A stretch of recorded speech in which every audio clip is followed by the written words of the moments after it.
금리가 하향 조정되면서 전셋값이 조금 올랐다고 하죠. 하지만 그래도 예전보다 못합니다. 심지어 현재 전셋값 수준이 유지된다고 해도 하반기 계약의 58%가 역전세 위험이 있다는 조사 결과가 나왔습니다.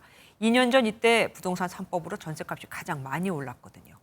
서울 아파트 전세 거래 2건 중 1건에서 역전세가 우려된다는 얘기인데 입주 물량까지 많은 인천이나 지방은 더 심하겠죠. 배준우 기자가 취재했습니다. 서울 반포동의 2,000세대 규모의 15년 된 아파트입니다. 지난달 전용 84제곱미터 전세금은 17억 원으로 2년 전보다 4억 원 낮게 계약됐습니다.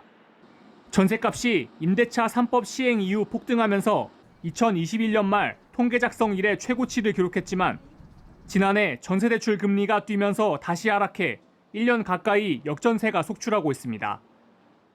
경기가 너무 안 좋으니까 임대인한테 3개월 후에 나가겠노라고 통보한 집이 많았어요. 그 날짜를 맞추려고 많이 내려놨던 거죠.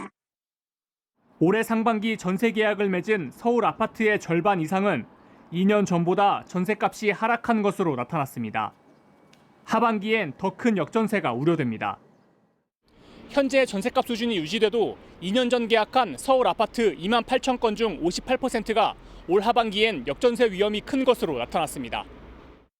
그나마 서울은 지난달부터 전세가가 상승세로 돌아섰지만 올 하반기 2만 가구 입주를 앞둔 인천과 수요가 약한 지방은 상황이 심각합니다. 상대적으로 입주량이 많거나 또는 미분양이 적체된 지역에서 역전세 가능성이라든지 깡통전세에 대한 가능성을 높일 수 있는데요. 역전세가 계속되면 집주인은 전세금을 돌려주지 못하고 세입자는 이사를 가지 못하게 돼 전세금 분쟁이 잇따를 거란 우려가 나옵니다. MBN 뉴스 배준우입니다. 안녕하세요. 김주하입니다. 공정하고 신속한 MBN 뉴스 유튜브를 통해서도 만나보실 수 있습니다. 특히 더 많은 뉴스와 라이브를 보고 싶으시다면 오른쪽을 눌러서 구독하시면 됩니다. 어렵지 않죠? 빠르고 정확한 뉴스로 계속 찾아뵙겠습니다.